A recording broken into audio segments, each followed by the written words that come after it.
Good afternoon, everyone, and a very warm welcome to all of you at today's webinar on auditor responsibility and going concern.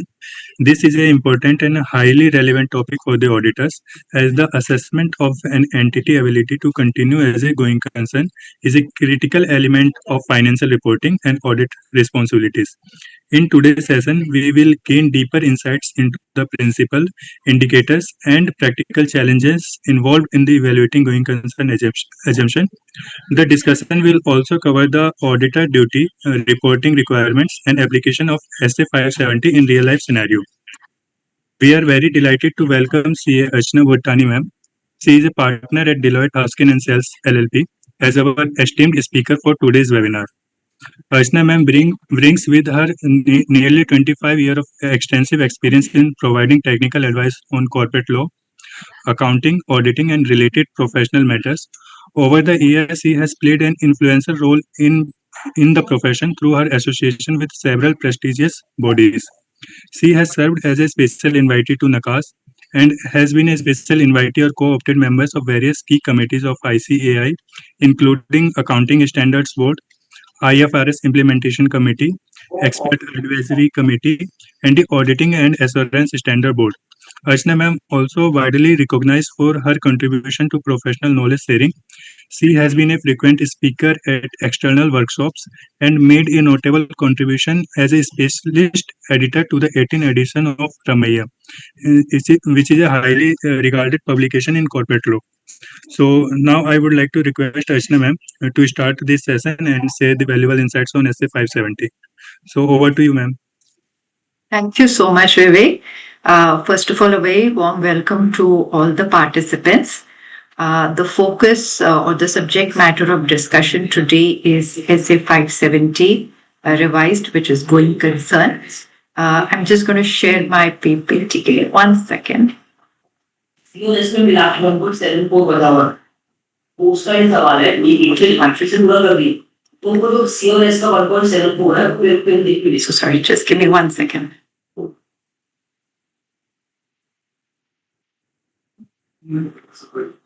to know why it is sorry just there seems to be some technical yeah. So just let me know if Vivek, if you're able to see the slides. Yes. So before I get started with the slides, I'll just like to make a few comments. One is the purpose of discussion today is to generate awareness about the requirements. It's also to kind of get you to think about some of the key considerations. I was told to keep it very basic and also make sure that this is case study focused. I'm going to pick up some very small basic examples as I discuss the principles. But please note the intention is not to give any specific responses. As you will appreciate through the session, the judgment or the assessment is very facts and circumstances specific. The examples are actually intended more to get you to start thinking about what are some of those areas that you need to look at. So with that, I'm going to get started. Now, we are discussing going concern today, but the question is, why is it so important? Now, if you look at the relevance of going concern, this assessment is fundamental to the fair presentation of financial statements. So if you look at the conceptual framework or AS1 or Ind AS1, you will see that going concern is a fundamental accounting principle and therefore fundamental accounting assumption, and therefore this becomes relevant from that perspective. It is also important to all stakeholders, not just shareholders. It also is relevant for lenders, suppliers, employees. All of them have some interest in the company as far as its going concern is concerned. Similarly, it is important to the regulators. It is also relevant from the perspective of the expectation gap. And expectation gap, as you know, is what people think auditors do and what we actually do. So the management, if you look at it from the management perspective, they think difficult situations are a natural part of a company's journey. You will have some normal blips as far as business is concerned. It will not always be a rosy situation, and but also it can be an expression. There is also a worry whether, when you express doubts on the going concern, does it become a self-fulfilling prophecy, which affects all relationships, including suppliers of funds and other resources and credit rating. Uh, it also is somewhat intrinsically difficult because it involves looking at the future. We talk about projections, and the question is, can the auditor really predict the future? So it has its own inherent or intrinsic difficulties. And not disclosing going concern issues can also result in liabilities on directors, especially, let's say, if you've just kind of signed off the financial statements, and let's say within a few months after the signing off, there are, let's say, the company goes into liquidation or there's significant financial challenges soon thereafter. And the same risk exposure is also for the auditor, especially when things go wrong. If you've signed off a recent audit opinion which did not indicate any material uncertainty, was a clean opinion, and let's say shortly after the signing off, there are issues which bring into question the continuity of the entity. So that's the context. And if you see some of the recent regulatory areas of focus, going concern continues to be one of them. We've had situations wherein they've been very sudden. Just give me 1 second. They've been sudden. Sorry, there's background noise. Give me 1 second. So there have been instances where there've been there've been situations where companies have suddenly had to kind of be liquidated. So with that exposure, I think the regulatory focus on going concern is quite significant. Now, which is the standard? The standard which deals with the auditor's responsibility in the audit of financial statements is SF 570. It's been there for quite some time now. It's effective for audits of financial statements for periods beginning on or after 1st April 2017. It deals with the responsibilities of the auditor and the implications for the auditor's report. Yeah, yeah. Sorry, give me 1 second.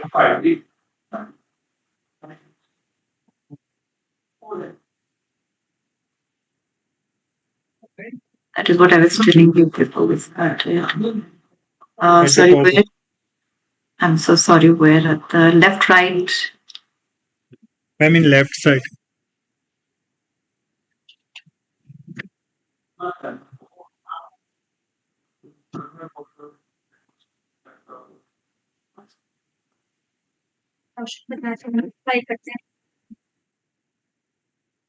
Okay. Is it fine now? Perfect. Perfect. Okay. Really sorry for that. Okay. Now, I did, in the preceding slide, I did mention about concerns that the regulators have. And I'm not going to be calling this standard as SA 570 revised repeatedly. It is the revised standard. There was a standard prior to this. But why was that standard revised? Of course, apart from some clarificatory changes, some more nuances in terms of reporting requirements, one of the critical reasons the standard was revised when it was in 2016-17 was, it came in before it became effective. The reason was that the regulators felt that whenever the point of time at which the going concern reporting was being done was too late. So effectively, the reporting came in, usually at a time by which the situation was very bad. It was too late for the stakeholders to really get that information. So when this standard came in, there was focus as to how can the standard ensure that there is timely communication of going concern challenges. So, so can rather than just wait when things have really gone bad, the ship has sunk, can we have situation or requirements wherein the indicators or the challenges are informed to the stakeholders much earlier? So if you, when you go through this standard, I'm just saying, look at it from that perspective. You may feel at times it's harsh. Why do I need to inform the stakeholders? Not harsh, but why do I need to inform the stakeholders at this stage? Just put this in the context. They're saying, give the stakeholders information on a timely basis. Now, this is just a financial balance sheet just for reference. And I would want you to just quickly think about it. I want this to be an interactive session. I know I can't, it's not in classroom, but I'm hoping you'll be able to share your thoughts in the chat. I am actually looking at the chat. I want you to just look at this and tell me what are some of the things that come to your mind immediately. I mean, if this company, a company with this balance sheet was your client, what are some of the things that you would look at?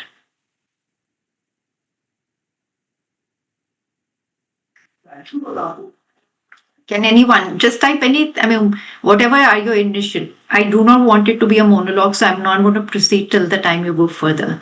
Put in, I would like to see some conversation here.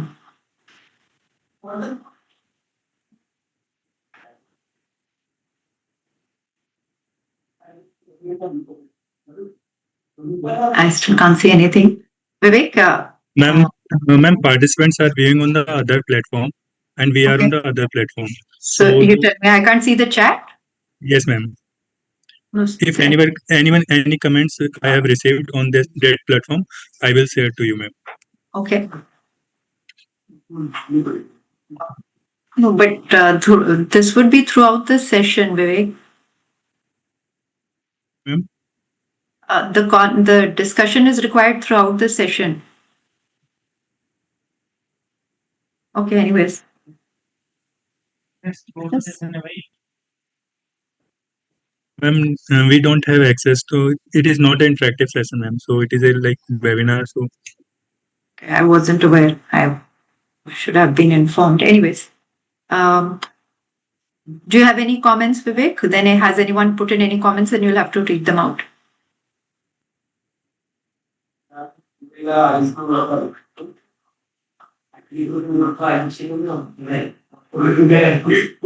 Any comments, Vivek? yes, ma'am. We have received a comment that accumulative losses outweighing the shareholder fund, Okay. and capital erosion is also one of the comments.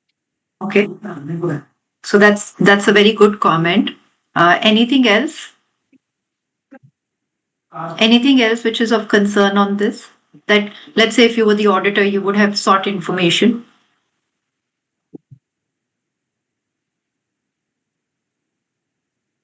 No, ma'am. Okay. Now let me similarly show you the profit and loss account. Any concern when you look at this?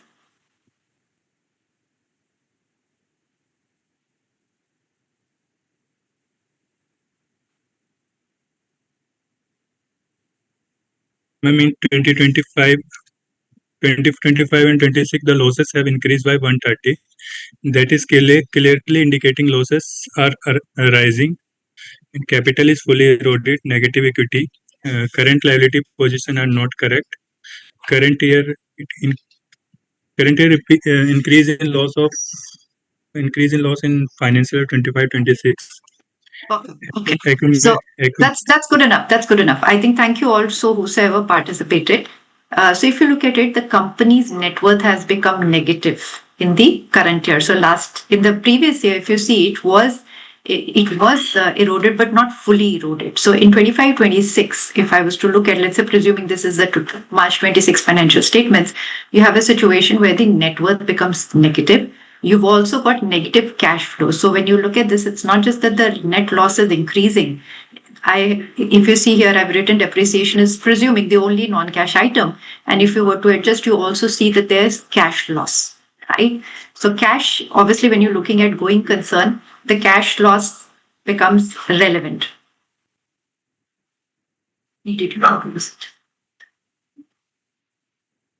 So, yeah, so you've got cash loss scenario, and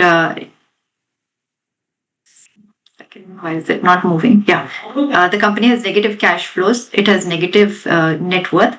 And also it has got a secured loan which is repayable within a year. Now, like I said, if you were an auditor, what additional information would you ask me? And I would have actually looked at it. Do I have alternative sources of funds? So if I have sitting in my balance sheet, look at it, I've got 180. This is the loan amount which is payable within 1 year. And the question is, do I have adequate funds to alternative sources of funds to meet this payout and after that kind of continue with my regular operations?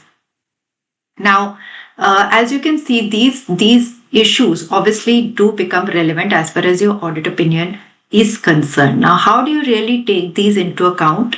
Because otherwise, the financial statements, if you look at the line items, they're fine on their own in the sense it's not that there is any misstatement. But what is the impact of all these adverse indicators, if I may call them? And that is where the going concern standard becomes relevant. Now, the standard says that an enterprise is generally assumed to be a going concern, and I'll read out. It says there are two exceptions. And I've seen generally people just tend to kind of look at one. It says that enterprise is generally assumed to be a going concern, and therefore your financial statements are prepared on a going concern basis, unless management either intends to liquidate the entity or to cease operation, or has no realistic alternative but to do so. So typically what I've seen is there is focus on, has the management taken a decision to liquidate? That's only one of the criteria. So if the management has taken a decision to liquidate or cease operation, clearly going concern assumption is not appropriate. But you also need to look at management, the other situation that management may not have passed any such decision. It may not have such intention, but it has no realistic opportunity but to do so. So in the example we took, let's say, for example, the previous few slides, if I'm going to continue making losses, I do not get alternate sources of funds, etc. Do I really have a choice, any realistic alternative, but other than to close operation? And that is what you then assess. Are there any mitigating factors in the situation we discussed, or will it be that the company is left with no option but to liquidate? So it's not just the intention, it's also the realistic alternative to kind of, but no other realistic alternative but to kind of close. Now, going concern is, when we look at going concern, we'll see whether the enterprise is going to be in operation for the foreseeable future. The question is, what is this foreseeable future? Now, the standard says foreseeable future is a period not exceeding 1 year after the balance sheet date. This is generally, and I think this is where I'm going to discuss this going forward a lot, that this is somehow being used as a rule, whereas this is only a generality. Now, the standard has sufficient guidance to say when do you need to go beyond this 1 year. Okay. And this 1 year, is it from the balance sheet? I know I've written from the balance sheet date because that's generally how it is interpreted. But as we will discuss in the subsequent slides, you will see this is only the minimum. It is not the period that may need to be considered. It's only the minimum. Depending upon the facts and circumstances, you may need to look at even a much longer period. Now, we spoke about why going concern is important, and let's say if you were to conclude going concern is assumption is not appropriate, then what really is the implication? Do I just need to give some qualitative comment? Not just that, it also affects the valuation and classification of assets and liabilities. The principle is that if going concern assumption is not appropriate, then assets may not be realizable at the recorded amounts, and therefore changes may need to be made in the way the assets and liabilities are measured. Now, the standard doesn't really, like I said, this is an auditing standard. It's not an accounting standard. There's no standard which tells you what to do in case going concern is not appropriate. It just says, the normal accounting principles may not be relevant. I'm not going to get into what is done, but very quickly, typically we say, okay, you follow a liquidation. That's the term which is very generally used, that in case going concern assumption is not appropriate, then you follow liquidation basis of accounting. But what is liquidation basis of accounting is also not really defined anywhere. Typically, you will adjust the assets in the sense if assets may not be realizable at the recorded value, but you don't you don't reverse the or adjust the liabilities downward till the time they've been legally discharged. I mean, or you've been, you've been legally discharged from it. So either you've paid, or let's say the creditor has kind of relieved you from that obligation. So typically that what happens, but there are more nuances to it. But the standard is only on the reporting bit. Now, given the relevance of it, let's also see how do the stakeholders share these responsibilities. And when I say stakeholders, I'm talking about management, those charged with governance, and auditors. You need to appreciate that auditor is not the one which will initially make an assessment. The assessment is the initial obligation of making the assessment is that of the management. So management has to make an assessment of going concern, and then of course as auditor you look at evidence to conclude whether the management's use of going concern basis is appropriate or not, right? So the management will first make the assumption if management is aware of any material uncertainty that may cast significant doubt on the entity's ability to continue as a going concern, then disclosure is required.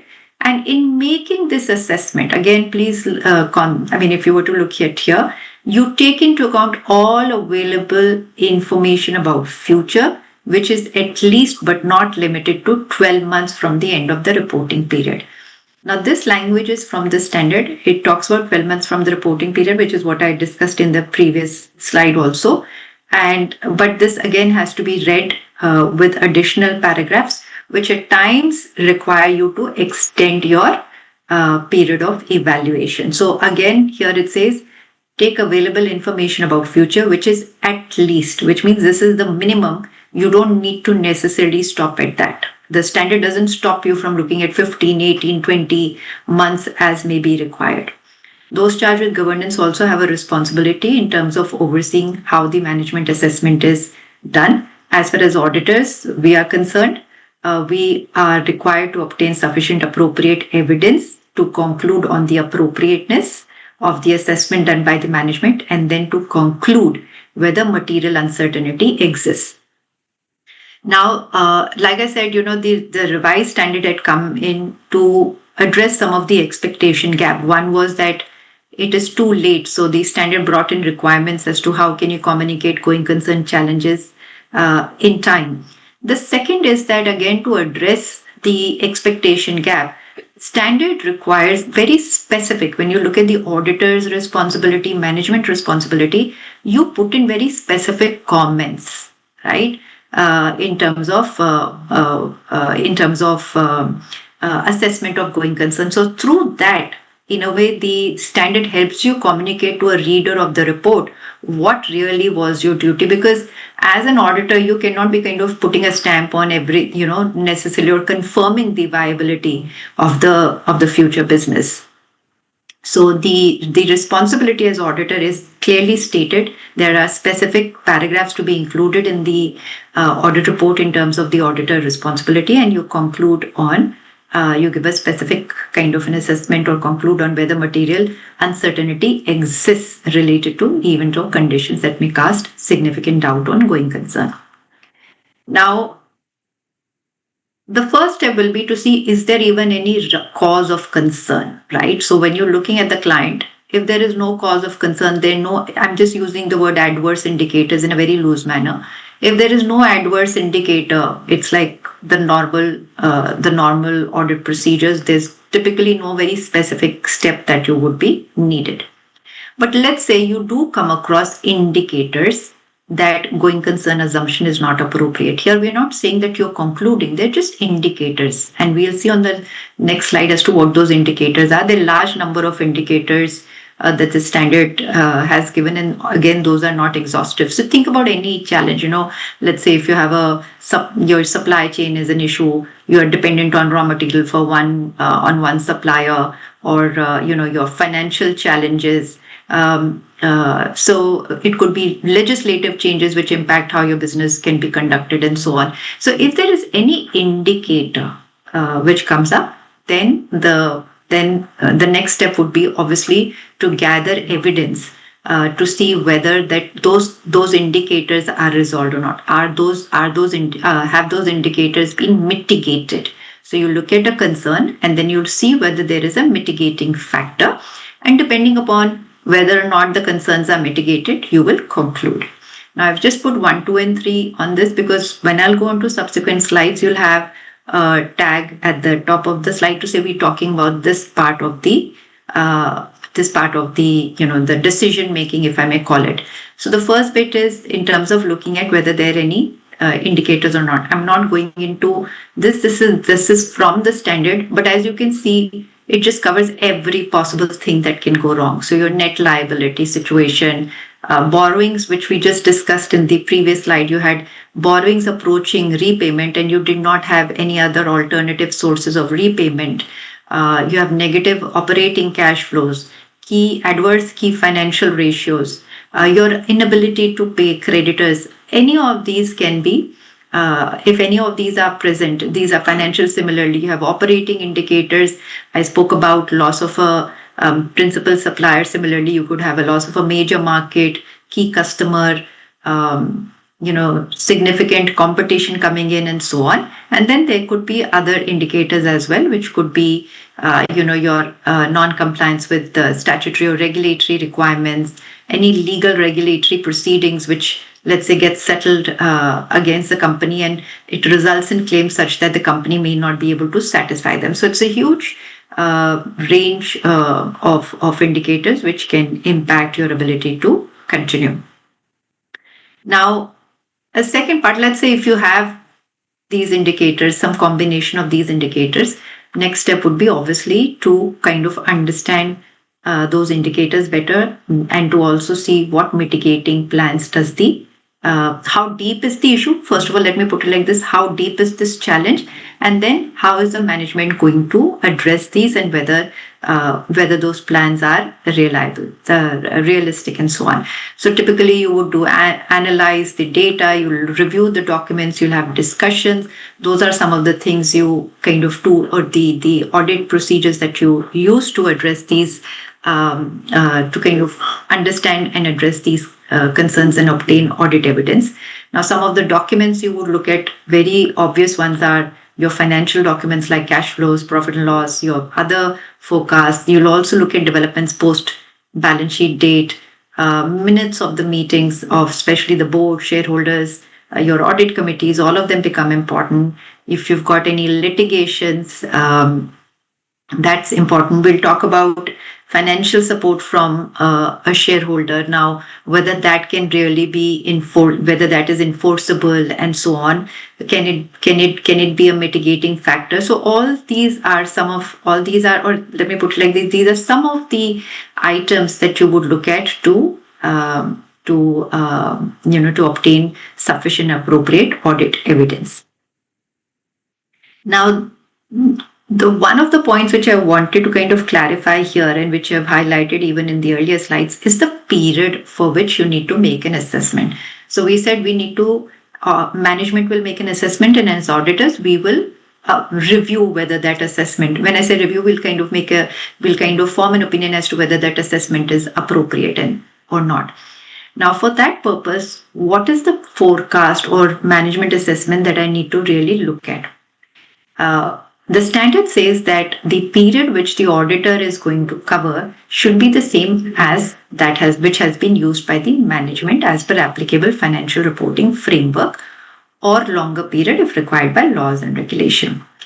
I mentioned earlier that it says at least 12 months. So first point is management has to make the assessment, not you. Second is management should make the assessment for at least 12 months. So if they are giving you an assessment which is for 8 months, 9 months, you'll have to get them to extend it at least to 12 months from the reporting date, which is the balance sheet date. Now, again, I'm emphasizing that 12 months from balance sheet date is only the minimum. You need to see whether that provides adequate information. So if you refer to adequate information for the purpose of your decision making. So if you see para 15, which is there on the slide, it says the auditor shall inquire of management as to its knowledge of events or conditions beyond the period of management's assessment that may cast significant doubt on the entity's ability to continue as a going concern. And then it also refers to para A14 and A15. So if you were to read para A14, it expands on this requirement even further. So effectively what they are trying to say is that fine, management may have given you 12 months. Let's say I'm looking at March 25, they've given me forecast till March 26. But very clearly you know that, after March 26, maybe just say April or May, something else can also kind of trigger a challenge. So if there is information which is, or indicators which are in your which have come to your attention, then you should extend, right? So 12 months is only to say, okay, things are going as usual. I really do not see any challenge. And typically, what I would, frankly, and this is my personal thing, not from the standard, is that I would look at least 12 months from the signing off date. So in India, for example, if you look at private companies, for March 25, let's say by the time you're signing off in September 25, 6 months are already gone. So you're really not giving the reader a comfort as far as the next 12 months is concerned. Uh, while this has been an area of debate, like I said, some tend to follow very strict 12 months from the balance sheet date. Para 15 and A14 clearly put an onus on you. Actually, and I'm saying this is an onus, it's not even a choice. If there are indicators, you are expected to extend it beyond 12 months from the balance sheet date.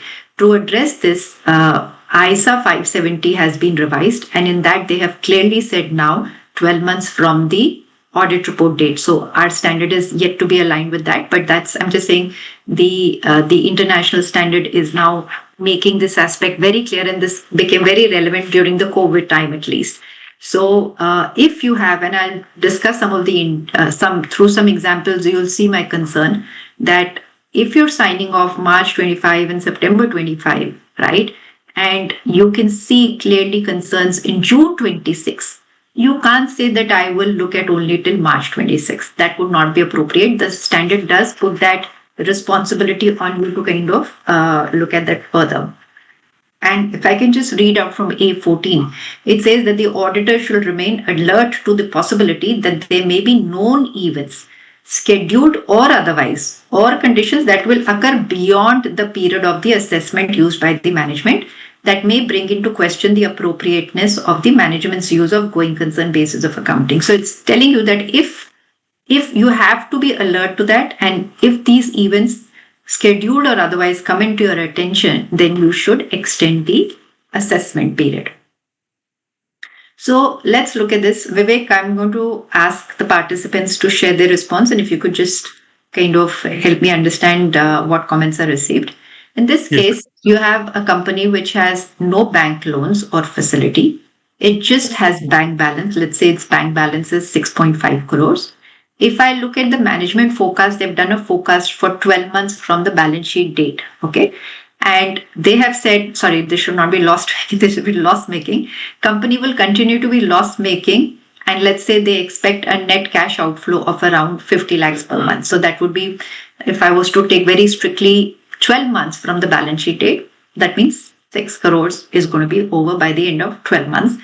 After that, I'm just left with 0.5. Okay. And like I said, the company has no bank loans or facility. According to the management, there is no going concern issue because they're saying, look at 12 months from the balance sheet date. I have enough cash to meet my liabilities. Now, would you agree with this and say going concern appropriate?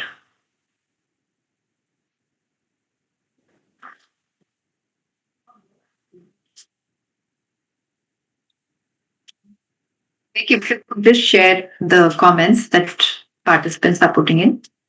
Yes, ma'am, I will share. Ma'am, this portal takes some time to update the. That's okay. So I'll request the participants to be patient. I just don't want it to be a monologue. I would want you to think about it. And therefore I'll wait for 10-15 seconds for the responses to come in.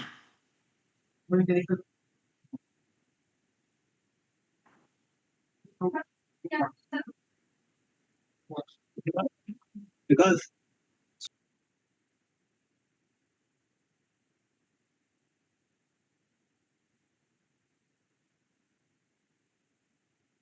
Any response? No, ma'am. Till yet, we have not received any. I will encourage participants to share their thoughts. Yes, ma'am. Ma'am, Subham Jain says no, the company will survive after next April. And Gopal Subramaniam says that answer is not straightforward but need total examination from all angles, as explained by Madam a few minutes ago. And Subham Mittal says company has have alternative plan and mitigate the point, then fine. Okay. Okay. Maybe let me clarify. My question was not to conclude on going concern or not. My question was more about, do you think here I can accept a 12-month forecast? Clearly, no. Okay. If I was to look at a very technically just 12 months from the balance sheet date, I'm actually missing the whole point. And in this situation, I would actually extend the assessment period beyond 12 months. And like the participants just said, then I would be able to capture the issue and also ask for a mitigating plan. But if I was to restrict my forecast only to 12 months, there will actually no indicator will come up because I really do not have any breach or any non-compliance or failure to meet any obligation within 12 months. The trigger or the indicator actually is sitting after 12 months. The fact that I could have a potential inability to meet my expenses, right? And the point here is this is more on the assessment period. This is just one simple example to say why it may be relevant to see forecast beyond 12 months. In this case, also, my concern is more about the assessment period. You have a company which has a single bank loan facility fully drawn. It is going to expire in the next financial year. The company does not have sufficient funds to repay the loan. However, it is trading profitably and has enough cash to meet its expenses as they fall due, and it is also able to meet the interest obligation on the loan. Now, so far, no negotiations have started with the bank. And I want you to consider these different scenarios in the loan expiry period, which I've stated on the slide. That if, let's say, the loan expiry period was 2 months after the balance sheet date, you will clearly identify a challenge. Is that so? I think in the interest of time here, I'm just going to pitch in. So 2 months, clearly you will identify. 10 months also you would. But let's say if it's 12 months, then 5 days later.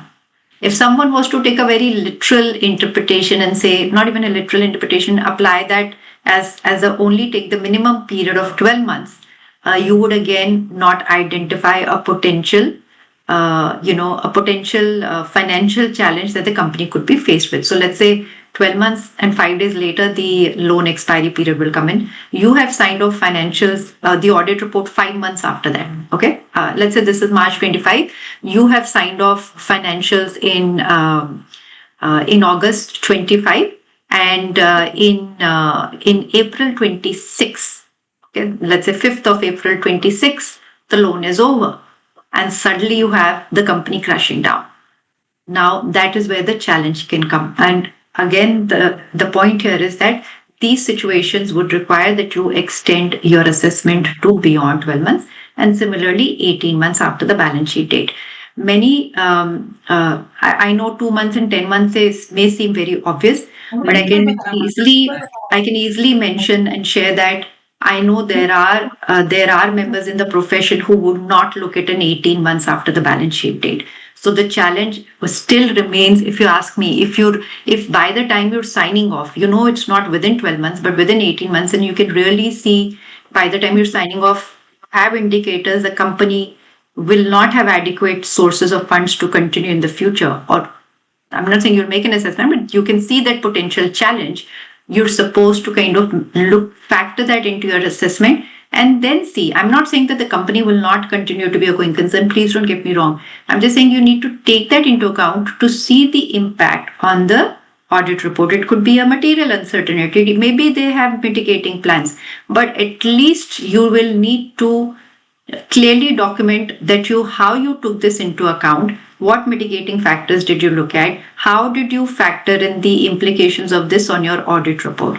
So if your file is only talking about 12 months, That's what I'm saying. You could tomorrow have a challenge. So this is again another situation wherein clearly, even if it's 18 months, but given the other related fact pattern, if you see at the top that there is a single bank loan, does not have sufficient funds to repay the loan and so on, no negotiation, no discussion. I think these are red alerts which should not be missed. Now, sorry. Okay. Here again, my question is, would your view change? Let's say here I said that the company is trading profitably. Would your view change if the company was loss making, and therefore, let's say, or maybe say the bank has recently taken action to reduce its exposure, or let's say, if I was to say that the company has a poor record of meeting its forecast, so you can clearly see the forecasts are more aggressive, are quite aggressive. Would that impact your assessment?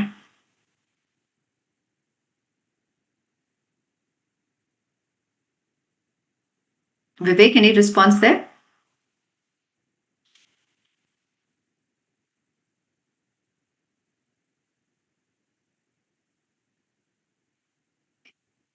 Also, I would want Ma'am, some response. Yeah.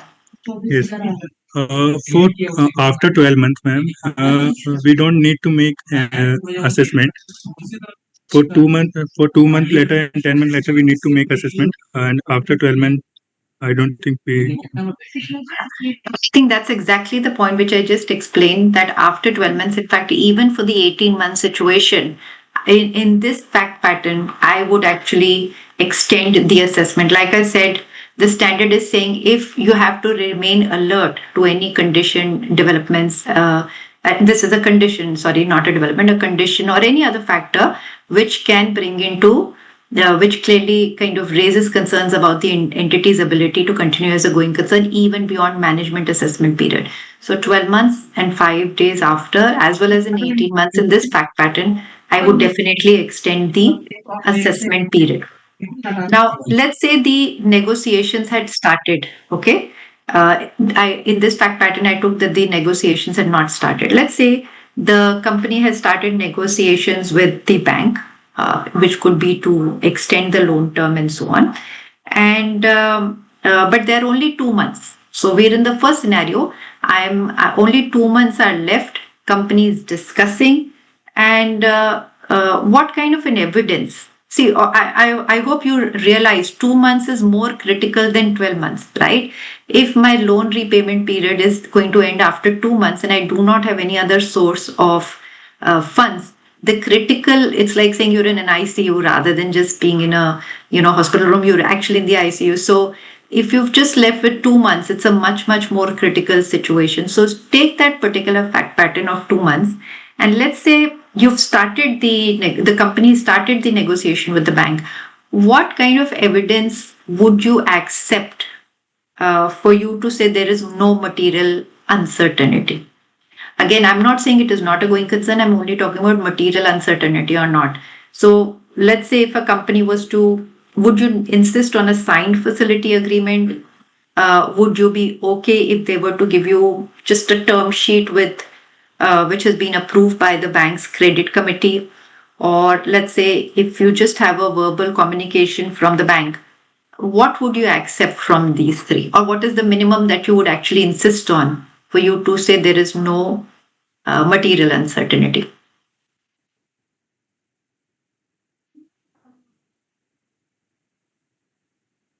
Vivek, I'll wait for some responses from the participants, and if you could just help me with that.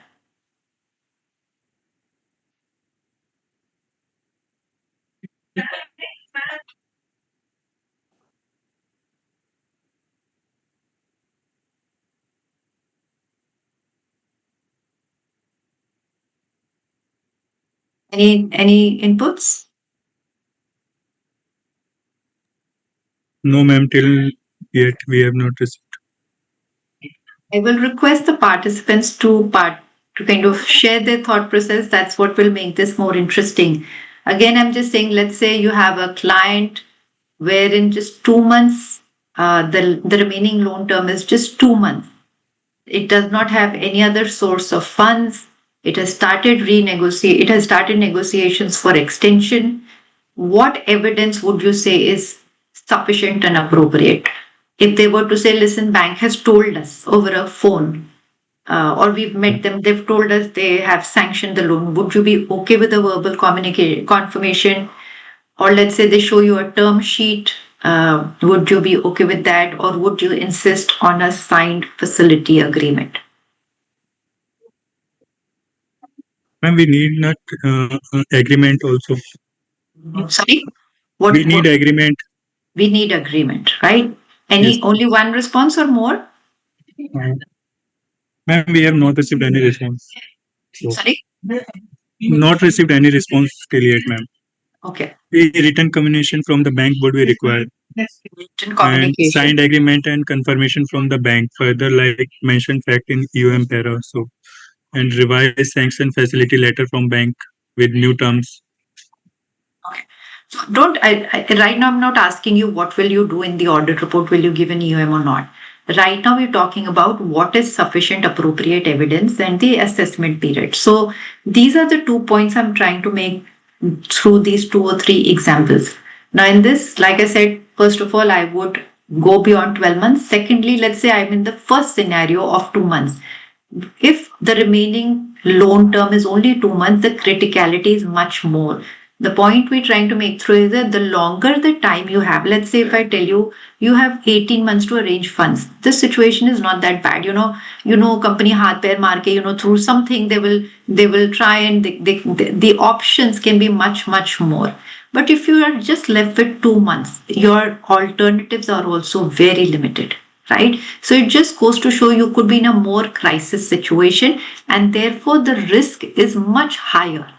So the evidence that I would need, actually, if you ask me, for a 2 month situation versus an 18-month situation will be very different, because 2 months is imminent. It's just around the corner, right? I can't even give them too much of benefit of doubt. So here, if you ask me if it's 2 months later, I would actually not accept a verbal or a term sheet. I would insist on a signed facility agreement, because term sheet doesn't give, it's not binding. It's just to say, okay, if we were to give you, these are our terms. Whether the loan will come through or not, you don't know. It doesn't give you any kind of adequate evidence. So therefore, again, like I said, just to repeat, the shorter the period, or let me put it like this: the closer the end date, the more strong evidence that you need to say the company will be able to pass this hump. So just think about it. Even in your personal life, you need to arrange money within a week versus you need to arrange money within a year. Both the situations are very different, right? So that's the point we wanted to make through this. And this is the last example in terms of the assessment period. Now, let's say I'm about to sign off March 25 financial statements. I was going to sign them on 30th of August 2025. The company has, when I look at their forecast, so if I was to stick to 12 months from the balance sheet date, which means I will look at forecast till March 26, I don't see any non-compliances. But when I look at their forecast beyond 12 months, I can clearly see they have a breach of a loan covenant in June 26. So that's within 15 months, right? And they do not, which they cannot mitigate. So they have no alternative. They have no alternative plans to mitigate that risk. Now, it's an upcoming covenant breach. Should it be considered for the going concern assessment? And while I would request again, Vivek, for comments, sorry, Vivek, to trouble you with this, but participants, if you can, the point again here is that in this case also limiting your assessment to 15 to 12 months may not be appropriate. Uh, like I said earlier, and I'm sorry, I'm just going to read this out again from para A14. It says, auditor remains alert to the possibility there may be known events, scheduled or otherwise, or conditions that will occur beyond the period of assessment used by the management that may bring in question the appropriateness of use of going concern. So, I think it's even in this case, and it says if such events or conditions are identified, auditor may need to request management to evaluate the potential significance of the event or condition on its assessment of the entity's ability to continue as going concern, right? So even in this case, something which is to your attention tomorrow, let's say in June 26, something goes wrong, you will not be able, you will have no defense in front of a regulator to say, listen, I knew this was going to happen in June 26. I knew they will have a problem, but I ignored it. So if information is available, you're aware of a potential breach which the management itself is showing to you, you cannot ignore it.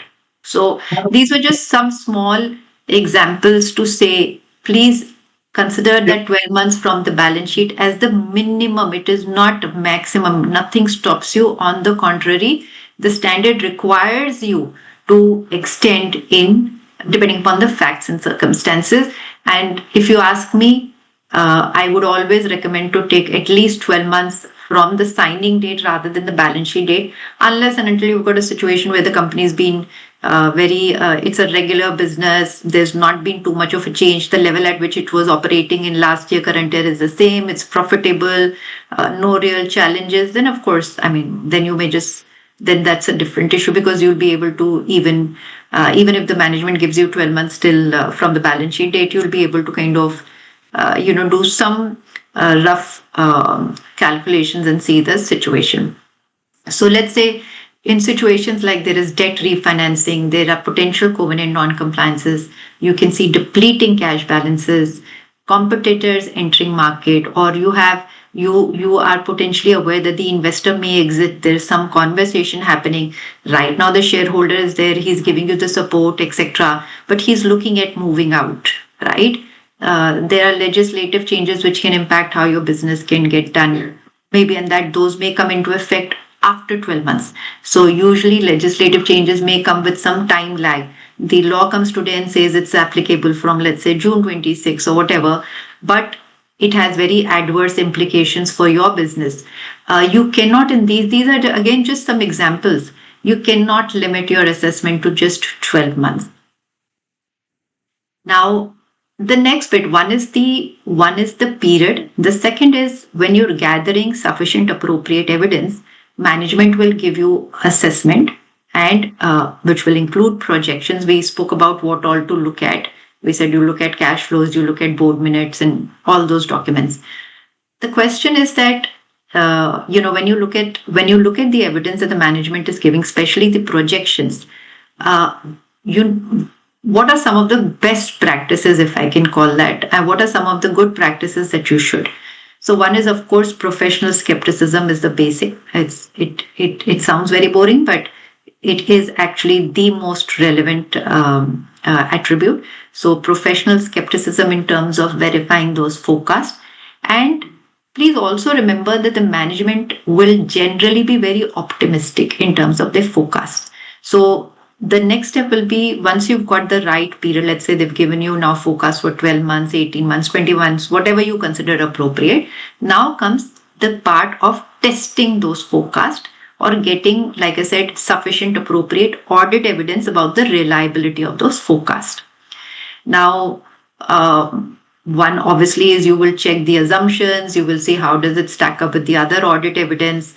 Let's say if it's showing the cash flows are showing a particular employee expense, you'll need to see how it has, how does it stack up with assumptions in your employee benefit auditing.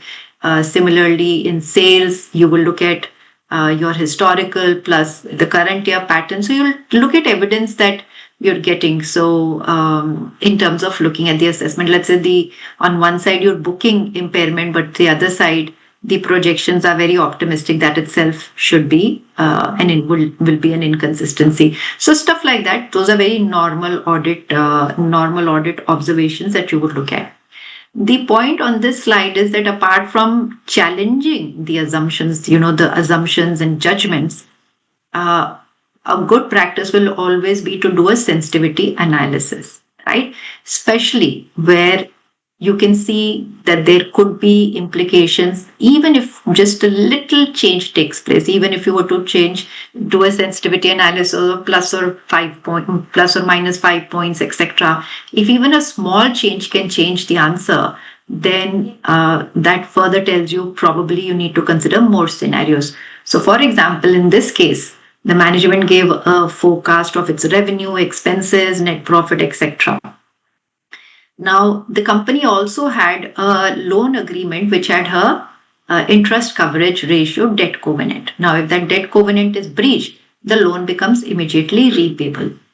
If I was to go by the management projection, which we say is the base case, the covenant was met. If you see, covenant requirement was 3, the interest coverage ratio of 3.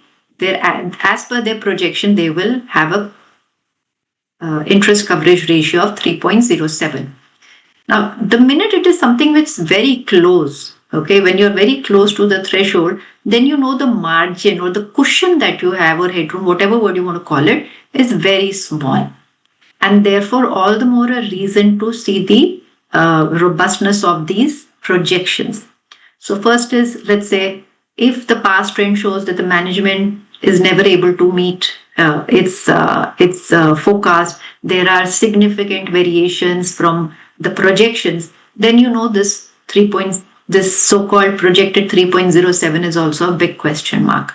Secondly, even if the management has met it in the past, the projections have been reasonably reliable, but this margin being very low, nobody can really predict the future with certainty, right? So this margin being very low will also be another indicator that maybe you need to do some sensitivity analysis. So let's say in this case, when post sensitivity analysis, another calculation was done, the interest coverage ratio went down to 2.85, right? Now, in this case, it will not be met. So as you can see, the margin or the cushion was very less and I'm saying the sensitivity analysis not at a very huge change, just even with a small change, the sensitivity analysis actually showed that there is a potential non-compliance with the covenant. Okay.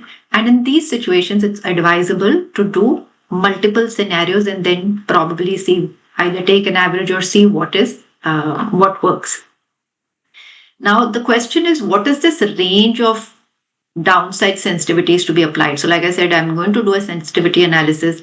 What should be the range? How much adjustment should I do? There's no rule on it, or there's no very specific guidance on it. So I guess you will need to apply your judgment as to what is the range in which that sensitivity analysis would be appropriate. And that would depend upon facts and circumstances, the sector and so on, that you would look at. Now, one of the points which I have on the future slides, again, not coming from the standard, is that because there is no specific guidance on what is the range of downside that I should apply when I'm doing the sensitivity analysis, at least take a worst case scenario. So you've got the management case, you also take some downside, plus also take a worst case scenario. What is the worst case scenario? At least that would be helpful. But is it written anywhere? No, it's not written anywhere. But typically, especially in situations like this, where the margin is very less, it will be advisable. But you could do, like I said, that's where your judgment will come in terms of the sensitivity analysis that you're doing. Now, let's say we said there are indicators. There are indicators, so we're going to look at, and let's say those indicators are even coming out from the forecast, etc. There are some financial indicators, some operational indicators. The question is now, how is the management going to deal with this situation? So, one is to discuss with management their plans for future action. Now, those can be varied. They could be capital infusion, they could be debt infusion or renegotiation of debt facilities, etc. It could be operational measures. Company may say, listen, we are going to streamline our operations, we will reduce cost, we will sell surplus assets, we will do this. They can be various. So first you need to identify what those measures are. However, the key thing will be to see, are these plans really feasible? are they likely to be implemented, and will they therefore really help in addressing the situation? Also, you look at the management's commitment to it. So let's say you're doing March 25, you're signing off the report in September 25, 6 months have gone. Management has said they will do XYZ, but is there any indicator? Have they taken any action, or is this just all on paper?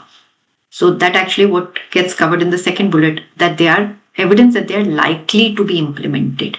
So what indicators that you have to believe that the management will carry out those action plans?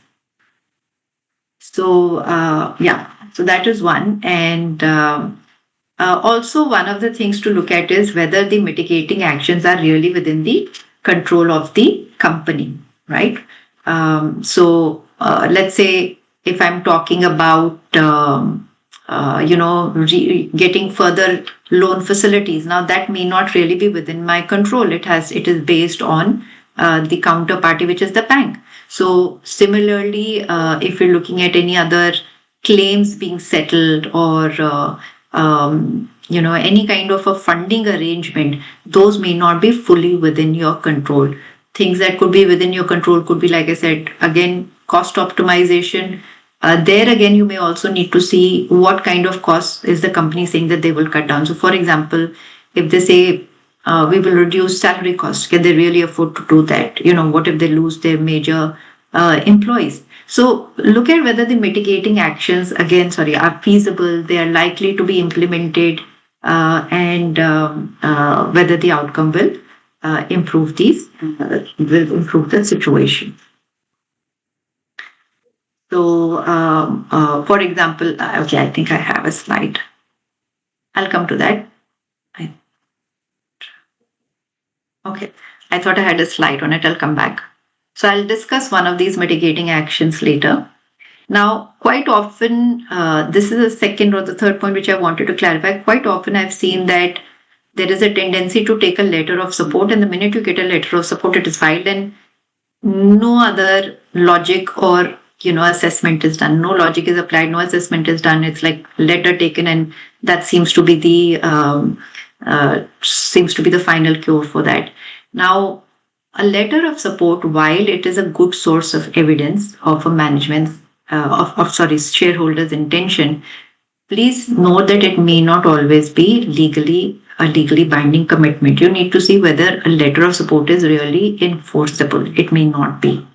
So quite often, on its own, it's not. Also, apart from enforceability, you also need to see the ability and intention. So let's say somebody is given you a letter of support, but do they themselves have the ability to kind of provide that to provide that kind of a financial support? So some overall considerations, these are what we've discussed in the preceding slides. Look at the first, directors have a responsibility to assess ability to continue as a going concern. You should consider the reliability of the entity system for generating the information.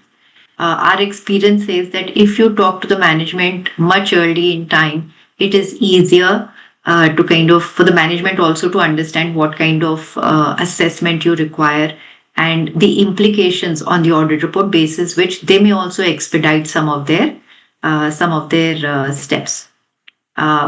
This, like I said, this is more like a best practice, not stated in the standard, but it is always good to identify a severe but a plausible downside scenario from a sensitivity analysis. Look at the historical compliance. When I say compliance, this historical trend in terms of the company being able to meet its forecast.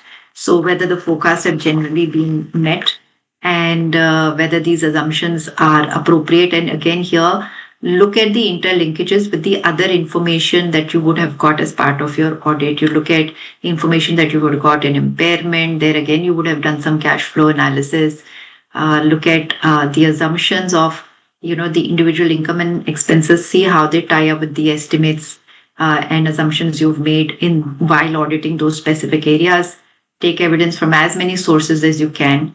And like I said earlier, see whether the mitigating action is outside the control of the management. I did mention that management is likely to be optimistic, so please take their forecast with a pinch of salt. And again, this is to say, just like I said, impairment information may be relevant here. This is to say that the last bullet is to say this information may also be relevant for impairment testing. So they both somewhere are interlinked and so on. Okay. Now let's see this situation. I have a scenario wherein 80% of net worth of company X is eroded. X has close dependency links with its parent company Z. It depends on the parent company for technology, purchase of raw material, and sale of final products. Now, according to you, is the going concern assumption appropriate? Let me not say it. I don't want you to conclude here. Would you say that there are challenges as far as this fact pattern is concerned?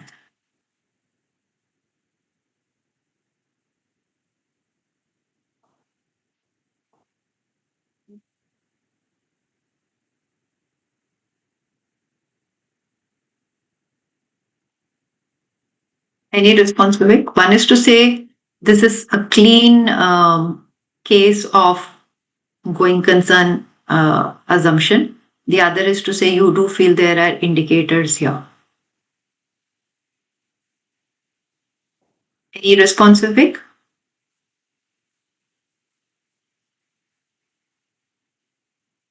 Checking private questions.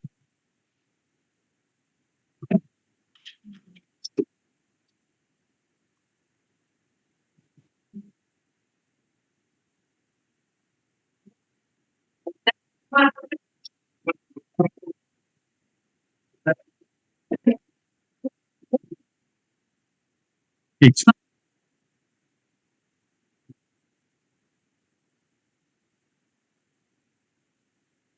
Anything?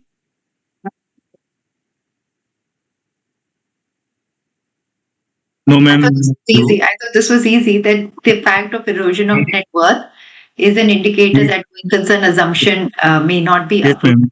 There is a serious doubt whether the company can continue as a So going now let's say I have a situation wherein my parent has issued a letter of comfort confirming its continued support to the subsidiary company X Limited.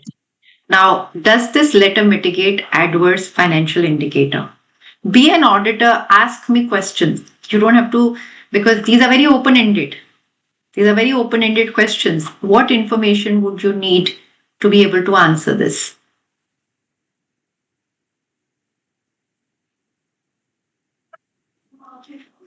Would you need more information, or do you think just the fact that Z Limited has issued a letter of comfort would be adequate?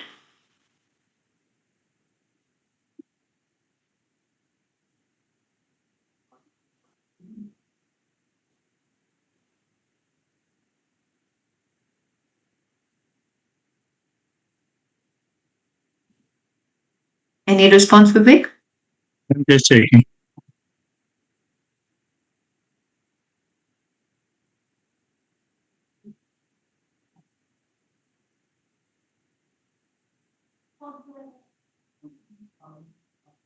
Ma'am, further study required by Okay, what do you need for this study? like a formal letter of financial support or undertaking, and or we should also evaluate parent company financial capacity. Perfect. Okay, so somebody said formal letter. Formal letter doesn't really beyond a point. I think Yes, help. I think of course you need it, but I'm just saying we spoke about intention and ability. So while Z yes. Limited is giving you a comfort letter, the question is, what do they have the ability and intention? Now let's say if I was to tell you that there are newspaper reports that Z itself is heavily indebted and the company may be forced into bankruptcy, then of course now, I hope this makes you realize that just taking the letter of comfort or letter of support from the client is not adequate. You need to kind of even check what is the status of the party giving that letter of support. So, you need to assess the financial ability of Z itself in terms of giving that. Now, I don't know whether you can see this last question, but let's say what if the net worth of X Limited was positive? We said 80% was eroded, but presume it was positive. Let's say net worth of X is positive. It has close dependency on parent company Z. It depends on Z Limited for technology, purchase of raw material, sale of final product. So all that I've done is I've changed the first bullet. Instead of net worth being eroded, it is a positive net worth. Okay. But presume that the third bullet, which I said, their newspaper reports that Z itself is heavily indebted, and that fact that Z itself may be forced into bankruptcy. That is also true. Would your response change? No, ma'am, we need to make assessment as No, assessment of what? as X So Limited is already dependent on the Z Limited, its parent company, for entirely for technology and purchase of raw materials. And Z it's Limited your is response away, or somebody, some participant has put this in. That's your ma'am, response. it is my response, ma'am. Huh. Can we have participants responding? So again, think about it. You're looking at the client. Your client has a positive net worth. It has dependency on Z, and but Z itself is heavily indebted, and there are indicators that Z may go into bankruptcy. So Yes. the point through the if there are any comments, Vivek, if you can share, it'll be good. Yes, ma'am. The point I'm trying. Huh. Kishore R. Giwala said, ma'am, financial strength of the principal company will also be relevant. Yeah. Now everybody is giving the right answers, but just think about it in practice. How often do you really look at when there is nothing wrong at your audit client? Your audit client has a positive net worth, nothing. How often do you look at other things? So in this case, the fact that there is dependency for technology, purchase of raw material, sale, just see heavily dependent on Z. So, therefore, while making the going concern assessment, it is not adequate that you just look at the financial parameters of X itself. When we're talking about operational indicators, the operational indicators in this case will require that Z being supplier of technology and raw material as well as being a substantial buyer. I also need to see, do I have a risk of losing my supplier and a buyer, right? And if there are newspaper reports, which means it's there in public domain, you should connect the two. So there is an umbilical cord between X and Z as a parent and a child. So if on an analysis of the financial position of Z, and when you look at its linkages with X, it is concluded that there is significant uncertainty with respect to Z itself. Then the financial support from Z actually means nothing. And just because of Z itself, there can be implications for the going concern assessment of X Limited. Okay. Now let's look at this. In this case, you have there's a project office. RBI gave an approval for the project office. As you know, project offices have a typical limited life, so their approval expires on 30th September 2025. Management has filed an application with the appropriate authorities for a 3-year extension. Now, the financial statements for 31st March 2025 have been prepared, assuming that the entity will continue to be in operation. This is a management's assessment. So management has said we have filed an application, we are confident, and therefore we are preparing the financial statements on the assumption that going concern is appropriate.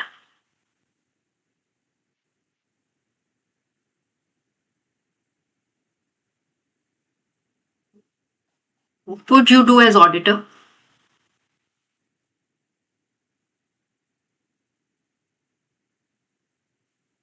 Vivek, now I would like to, not your comments, I'm happy to have your comments, but can you tell me also whether there are any comments from participants? Ma'am, just checking, ma'am.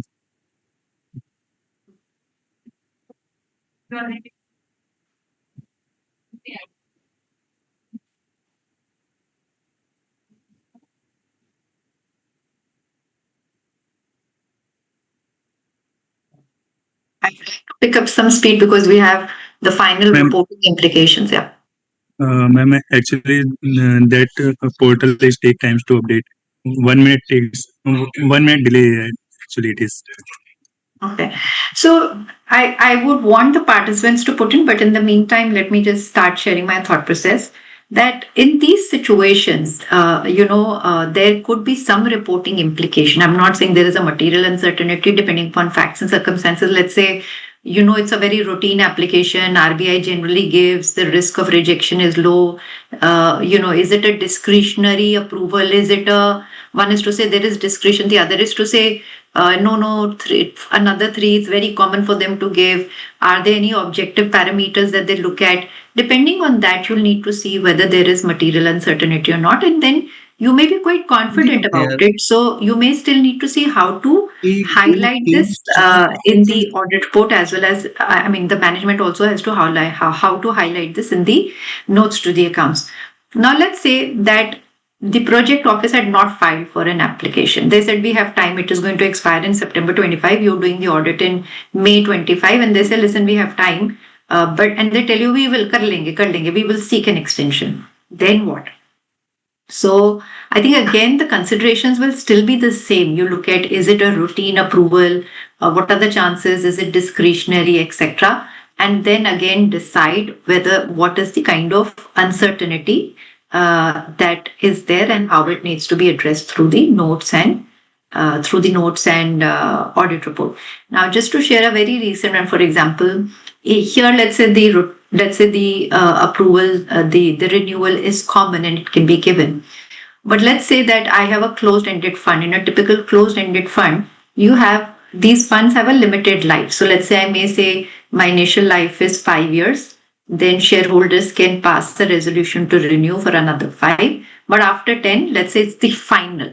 I mean, there is no further extension possible after that, right? Let's say you're in the ninth year. After 1 year, you have no go but to wind up. It's a closed-ended fund. Now, clearly, according to me, when you know it's only 1 year left, by operation of law, that fund will have to be closed. In your ninth year financial statements, I would put in a note on going concern, and similarly, I would actually, in that case, I would say going concern assumption not appropriate. Okay. Now, we've also seen situations wherein, let's say, the fund says, listen, I need to, because if I have to exit and close, I need to sell my assets, right? Now is not a good time. If I was to sell my assets, my investors will be deeply hurt. And therefore, I am seeking extension from my shareholders to hold on to the funds and exit when the time is right. Now, here, what actually happens is, you're not getting an extension as in to continue to do regular business. You go back to the shareholders, and the shareholders, even if they give you an extension, they are giving you an extension only to hold on to the asset to find the right price, right? The decision or the future path is very clear. The future path is that you will close. They're just saying, okay, market is down right now, don't sell. You need another 3 months, 4 months to find a buyer, we're giving you that. But the in principle approach is that you will still exit. So even in that case, even if I'm auditing, let's say the 9th year, and I know 10th year is the last, and by the time I'm signing off, another 6 months have gone, only 6 more months of the fund are left. And I've gone to the shareholder, sought extension for 12 months. But that 12 months extension is only for the purpose of exit. It is not to say I can make more investments. You can't do regular business, right? So even in that case, I would put in a going concern not appropriate. And obviously here, if the project office doesn't see an extension, then it will do. Now, what is this? Here you have a situation where the company has prepared a detailed cash forecast. If the forecast is met, the funds available will be sufficient. It will be able to comply with its covenants. But when you do the downside sensitivity analysis, just the example we saw earlier, you realize covenant will be breached. So you've got a base forecast which shows compliance. You've got a sensitivity forecast after adjusting for sensitivity. The forecast shows there's a breach, right? Obviously, you cannot just go by the base forecast. So you ask the management for actions to mitigate the risk of breach. How will they ensure that the breach doesn't happen? Now, let's say that they, like I said in the beginning, in one of the earlier slides, let's say they say we will not give dividends, we will reduce our capital expenditure, our discretionary bonuses we will not give.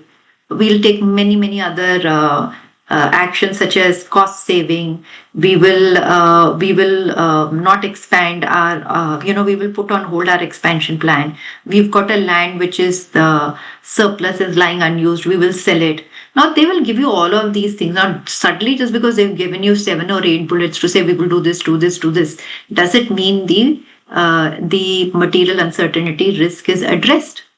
Okay. Now that would depend upon the, like I said, the severity of the breach, etc., and whether these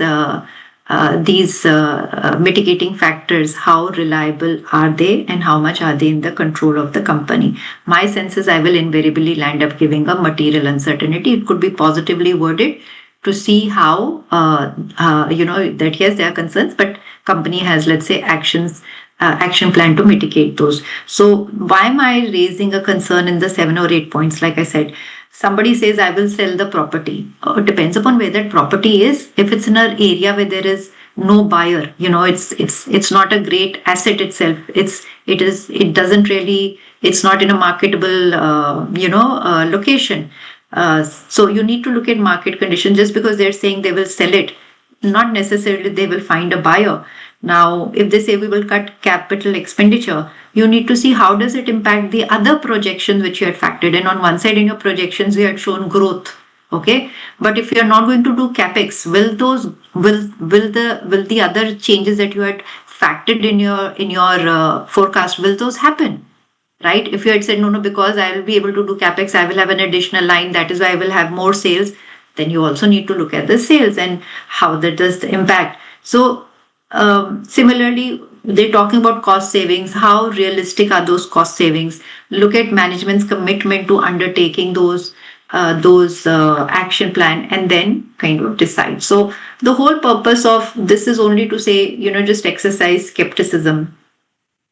Now let's just do one. I think this is one last one. After that, I'm just on the report. So this is one last case study. In this case, the company had a significant overseas investor.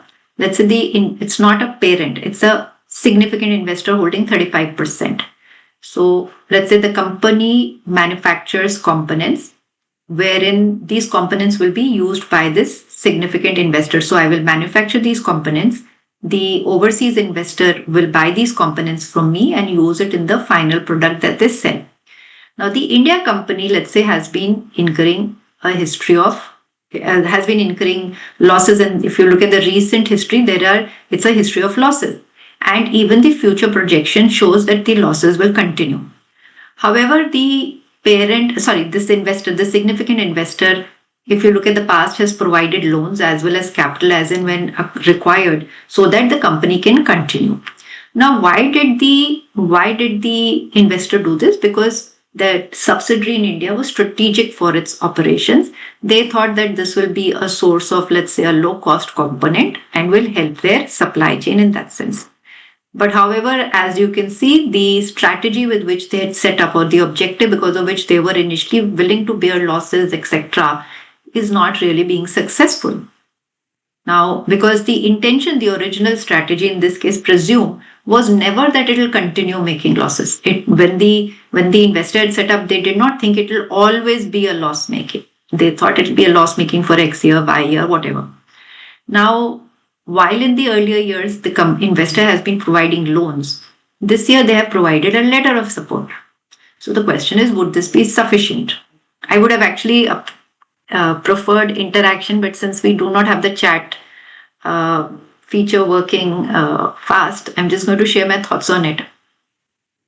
Now, why have I covered this scenario? I've covered this scenario because quite often there is a tendency to say, no, look at the past. I've always got loan. I have letter of support. Why can't you accept the letter of support? See, in the past, the client will always say, every time I needed loans in the past, see, they have given me.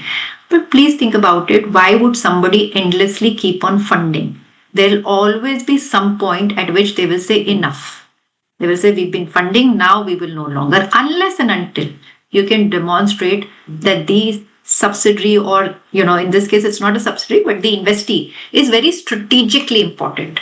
So quite often, for example, people ask us, when we have these discussions on going concern, Amazon is, for example, perpetually loss making, right? Does it mean it's not a going concern? So you also look at the strategic relevance. So one is to say that the investor or the parent is very clear that this market is very extremely important for them. They will continue to, by business model, they know this business model is loss making, but we will continue to do that, right? The other is to say, no, the strategy was, yes, some loss is expected for some time, and it wasn't, the business model was never to keep on dumping money continuously, endlessly. And maybe the location is not of that strategic importance. So when it's the latter case, there will always be a point in time, while the past trend will show you've got the support, sometime you will see the change in the attitude or the support of the investor or the parent. Slowly they'll say, is it making sense? If beyond a point it's not making economic sense for them to put in more money, they'll stop. So this is one classic case wherein you can clearly see there was a reason why they were willing to put in money. Then, since the strategy, things are not going as per strategy, there's no strategic requirement for them to continue putting money like this. You can see now they're saying, instead of funds, we'll give you a letter of support. That letter of support is not enforceable. You have these, and look at its own operations in India. So I mean, I'm just taking an example. This is not a this is this. So if you look at this fact pattern, I would actually raise issues as far as going concern assumption is concerned in terms of material uncertainty or whatever it is. But the point I'm making here is that you should challenge the letter of support, because, like I said, there is a tendency to just take the letter of support and close the assessment there. You should also be skeptical of the fact that just because somebody gave loans or capital contribution in the past, it is not necessarily representative of the future. So the understanding of the business model, please, and what is the business model? If the business model is loss making, then you need to see strategic relevance. Otherwise, why would somebody keep on? I mean, even if you start your own business, if it is not of strategic relevance, etc., and I mean, if it's going to perpetually give you losses, you will stop, right? So from that angle, please question or challenge the mitigating factors. Now let's look at the going concern, the impact of all of these assessments on the going concern report. I'm going to cover a few scenarios. I have first taken the two extreme ones. The first extreme is absolutely a healthy situation wherein going concern is appropriate. There was no material uncertainty. There was no indicator, nothing, right? So it was a clean situation of going concern being appropriate. And then you have an extreme situation wherein going concern is not appropriate, right? But if you see real situations, many, I mean, I'm not saying all, but many, there'll be many which will fall somewhere in between where there are indicators. Now, what is the first? The first is going concern is appropriate, but there is material uncertainty. That could be first scenario. Okay. So one is a clean. Now, if you see, I've put in two box. One I've put in close call, which is slightly less in color, lesser blue than the main blue of material uncertainty. This is just to say that there are shades. Now, I mentioned in the beginning that there were concerns by stakeholders that information about going concern comes very late. And they said, can you give us some information when there are initial signs of sickness? Okay, going concern issue is a sign of sickness, right? So it's like saying, rather than just wait for you to go to the hospital or go to the ICU straight, if let's say you're unwell, you've got fever, can you tell us at least that, right? So close call is where going concern assumption is appropriate. We're not even saying there is material uncertainty, but it to say, listen, something did come up. There was this thing, it got addressed, and we are still on going concern appropriate. This is where initial signs of sickness comes in. See, when material uncertainty exists, that time you're already sick. Company is sick in a way, right? But close call means there are initial signs, but it is still not sick. So again, I'll repeat, one is a clean case wherein there is no uncertainty, etc. Second is initial signs of thickness, but you still conclude no material uncertainty. That is what I'm calling as close call. The third stage is wherein there are now signs of, there is a material uncertainty which you've concluded does exist. Then you will look at whether the management has made adequate disclosures or not. Depending on that, your audit report will differ. So if there are adequate disclosures, great. If they're not, then both the approach differs. A very rare, and just for theory I'm discussing, is a situation where there are multiple uncertainties and the auditor is unable to conclude. Okay. In this case, you typically give a disclaimer. So as you can see in the first situation where going concern is appropriate, no material uncertainty, it's a normal clean report.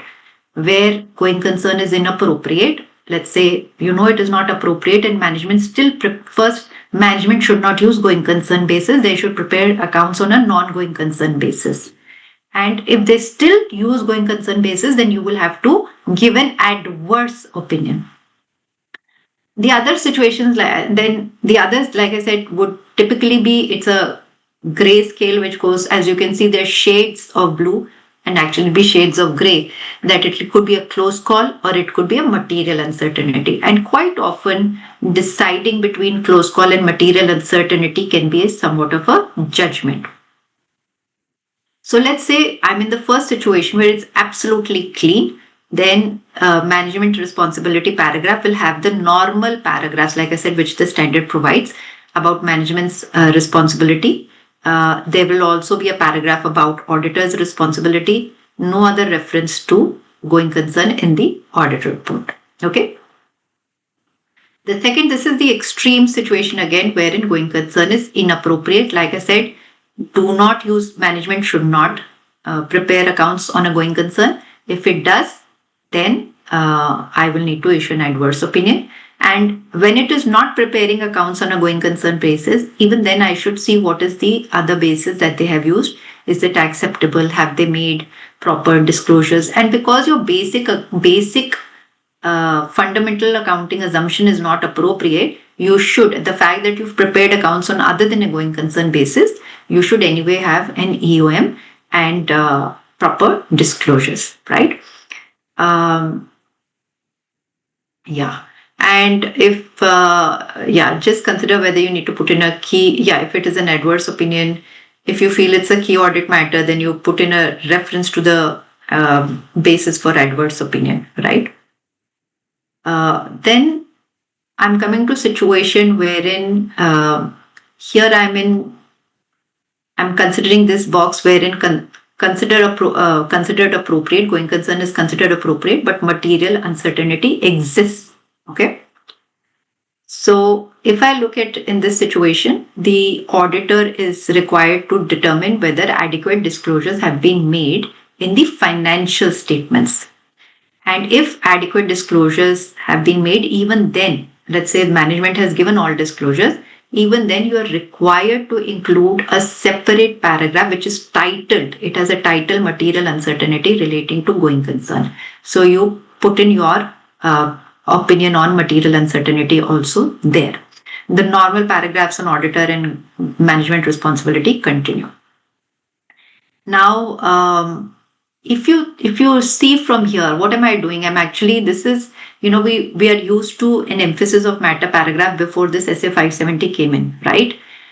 This material uncertainty paragraph is nothing but a specialized emphasis of matter. It's just that instead of putting a title of EOM, you're titling it as material uncertainty related to going concern. So it's a very specific kind of a emphasis which it gets in your report. Now, please see, this deals with where adequate disclosures have been made. Now, what is adequate disclosure? Okay. I'm going to go on to the next slide because that's one more thing I like to highlight. It says whether adequate disclosures have been made regarding events and conditions that cast significant doubt and management's plan to deal with them. Now, quite often companies say that, listen, we've put in, this was a problem, our loan is to be refinanced, or we've got losses, or we've got a net liability situation, or we've got whatever it is, we've put that in, right? And we've also put in our plan. So it should be adequate, right? What I wanted to invite your attention was, if you look at para 19b, disclosing the events and the plan is only one part. So 19A deals with disclosing the events and the management's plan. But 19B says, in addition to that, you need to disclose clearly there is material uncertainty, blah, blah, blah.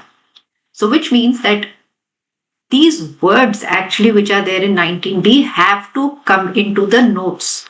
So, it is not enough if the company says, I will put in, I have a debt situation, I have a cash loss situation, I have so, and this is what my action plan is.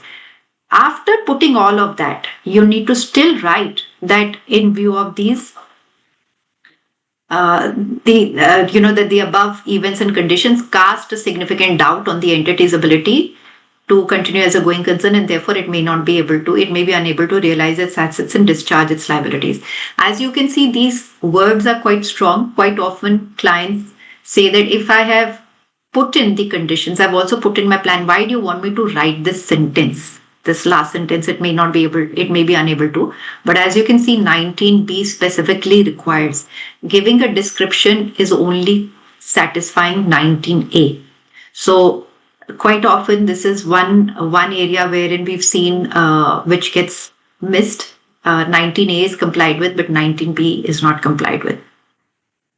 So once both of them have been done, that is when you will say adequate disclosure is there, and then you give a material uncertainty paragraph. If you feel that going concern is also a key audit matter for you, you do not repeat it. You can just in the CAM section refer to material uncertainty paragraph. This is where adequate disclosure is not made, then of course it will be a modified opinion. And rest of the things are similar.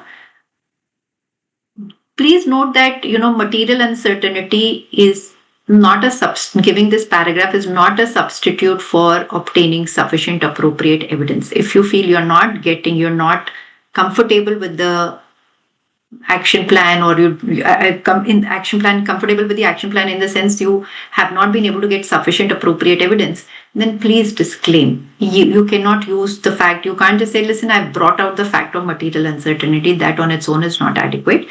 It is also not a substitute for adequate disclosures in the financial statements. Now, I've already spoken that you don't include it in CAM. In CAM, you just kind of cross-refer, right? The next bit which I want to, if you see, we have dealt with the first, last, and these uncertainty situation. What we've not dealt with is a close call. Now, what is a close call? I said this is where you have initial signs of weakness. So, para 20 says that if events or conditions have been identified that may cast significant doubt, but based on audit evidence obtained, you conclude no material uncertainty exists, then it's a close call. So, one is to say no indicator. The second is you had some indicator. Basis when you obtained your evidence, when you studied those red alerts, what was your conclusion? Is there material uncertainty? No material uncertainty. If there is a material uncertainty, then you'll do whatever we just discussed. But if there is no material uncertainty, it's a close call. It's a close call because something happened for you to assess. In the first case where I said it's clean, there is no indicator. It's like, there was no kind of sickness at all. Here, there was something came up. You concluded and you felt, okay, company has a very strong mitigating plan, no material uncertainty. But the fact that that indicator was there and a mitigating plan is required for it, which fully addresses it, should still be disclosed because the user should get to know what those potential challenges are or were. So that's the close call. And so close call is when the entities, that's where when the judgment gets more complicated. And while you say there is no material uncertainty, reaching that conclusion requires a lot of judgment. It is not very strict. And and that is why you could require, when you look at the standard, In close call situations, it requires a disclosure to be given. So you're not calling it a material uncertainty. So in a material uncertainty, you have a material uncertainty paragraph in the audit report. In close call, you're not required to have any para in the audit report. The management is required to make disclosures in the financial statements. Now, quite often the question does come up that while there is no requirement in the standard, can I give an EOM? That's your judgment. I think if even for a close call you'll give EOM, then there is really no difference between a material uncertainty and a close call. You can, however, see whether it becomes a key audit matter. Okay. So now, how do you really distinguish between close call and material uncertainty? There is no bright line. There is a need for judgment to see whether, whether it was a close call or a material uncertainty situation. Okay.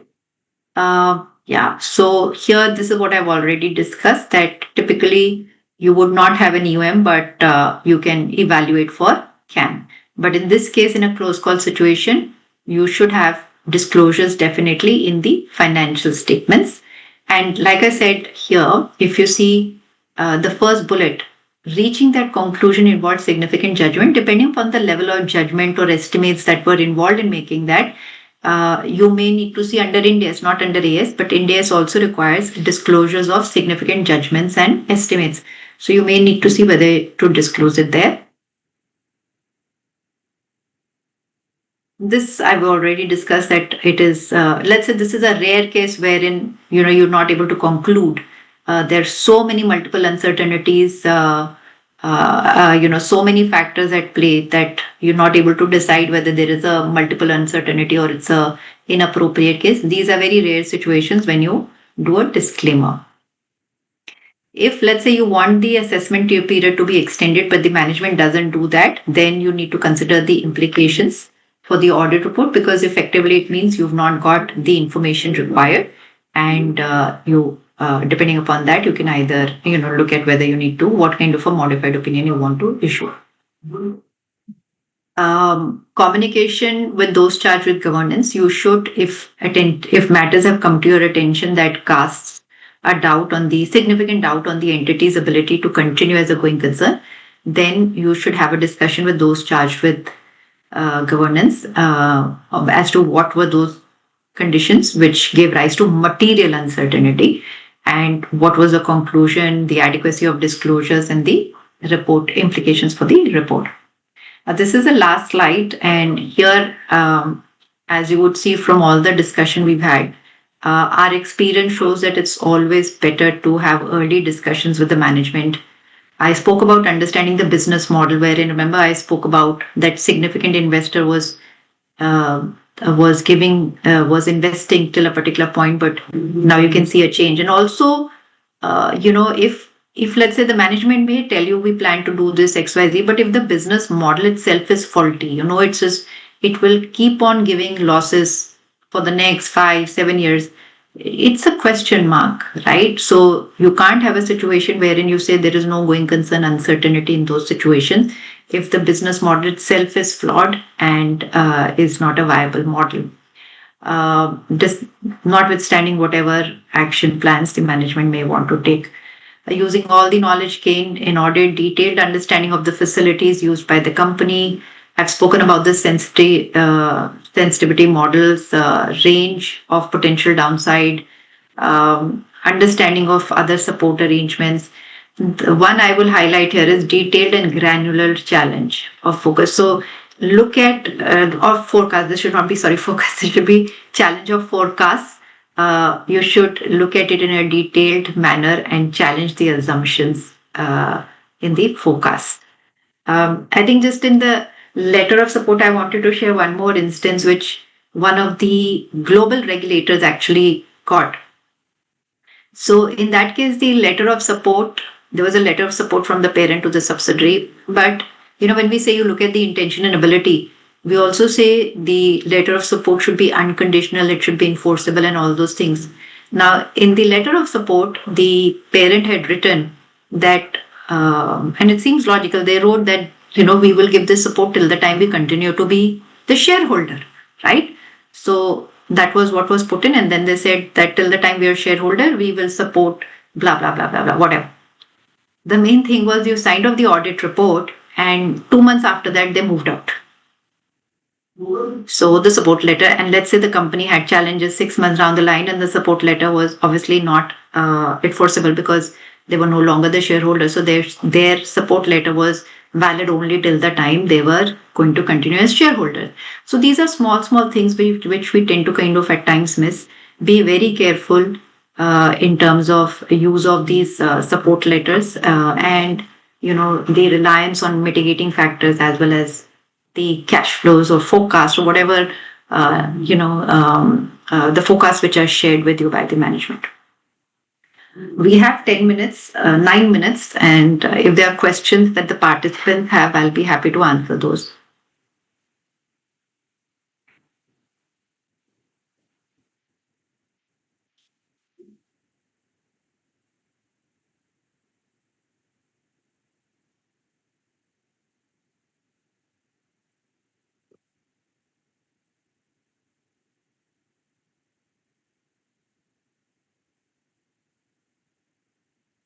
Vivek, I'll wait for 60 seconds. You said it's a 1 minute lag.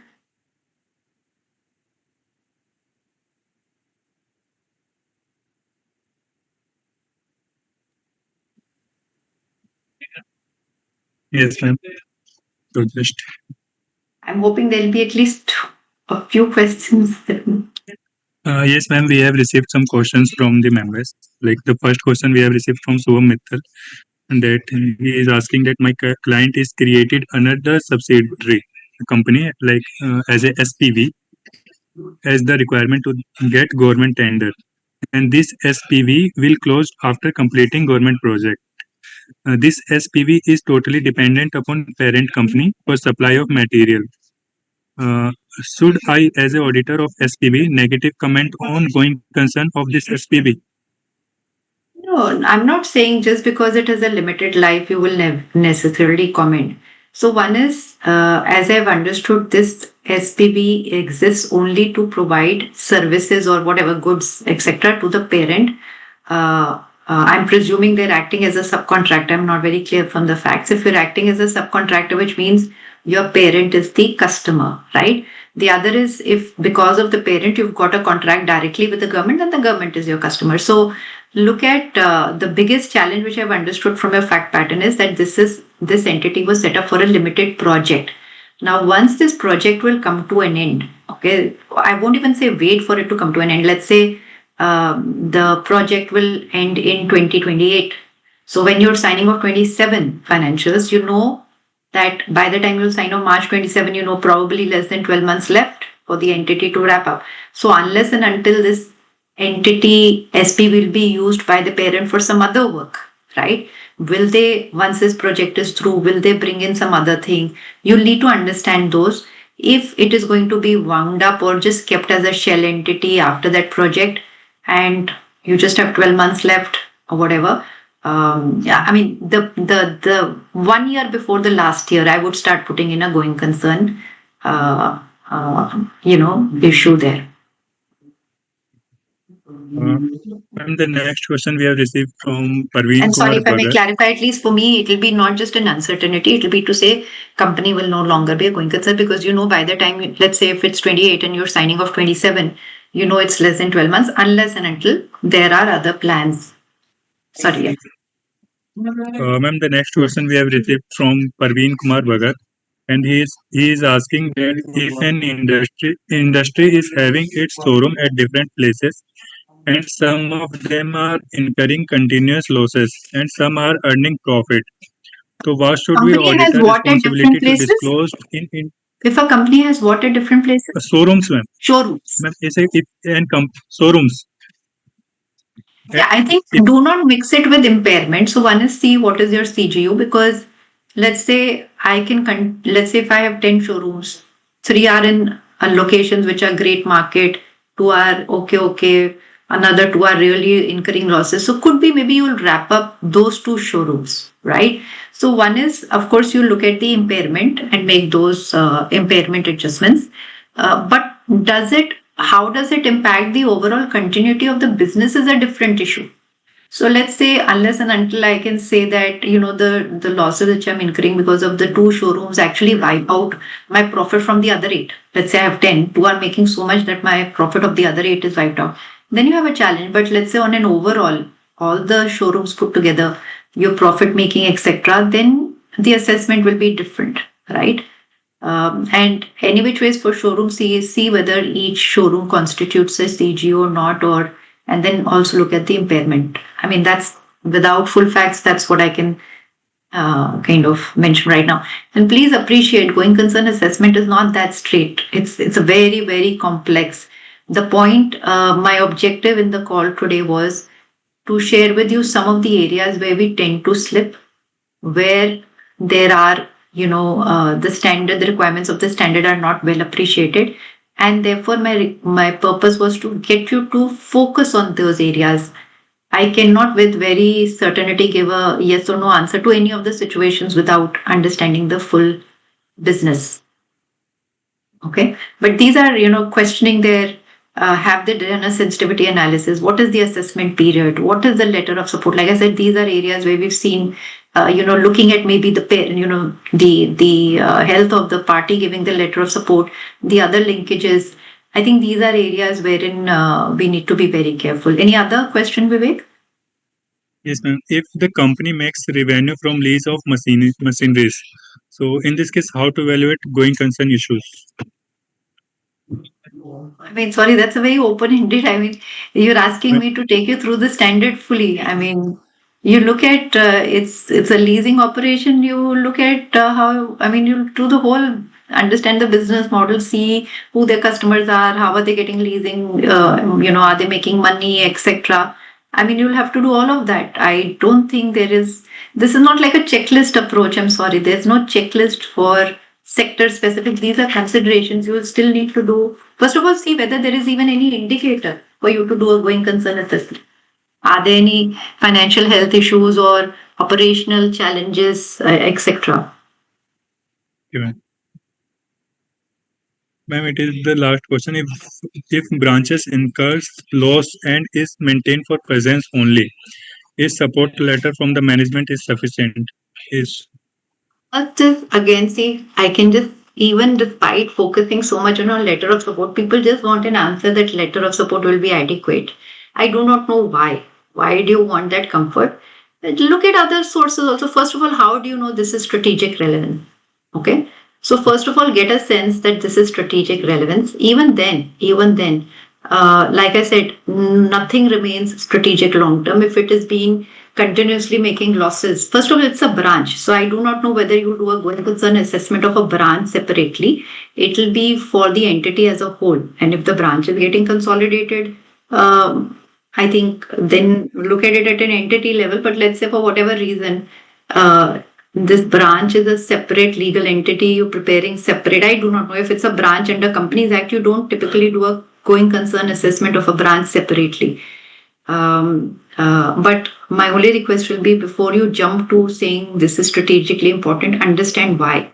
And even then, I would be wary of giving an absolutely clean report. I will still see whether there is, and let me also, I mean, whether there is a material uncertainty or not. I would still actually look at it. Okay. So unless and you have very strong reasons to believe why that needs to be there, company will continue with that location irrespective. Um, then you may not. I mean, but then you will need evidence of that, unconditional, enforceable kind of financial support. Okay. so. Thank you, ma'am. Thank you so much. And I would like to extend my sincere thanks to everyone who have joined us today. And today we have gained valuable insights, like practical understanding and clarity on the application of SA 570 through highly engaging case studies. And a special thanks to you, ma'am, for your time and your contribution and the exceptional delivery of this session.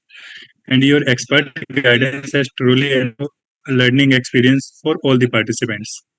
And I also express my sincere gratitude to all the participants for their consistent engagement, active involvement, and enthusiastic response throughout this webinar.